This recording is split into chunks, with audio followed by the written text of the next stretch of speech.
মুনকির নকির আসবে যখন কবরে আমার, দয়া করে বলে দিয়েন সওয়ালের জবাব নবীজি।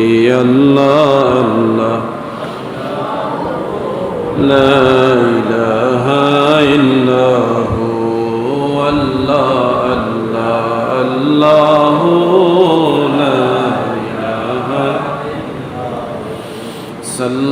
সাল্লাল্লাহু আলা মুহাম্মাদ সাল্লাল্লাহু আলাইহি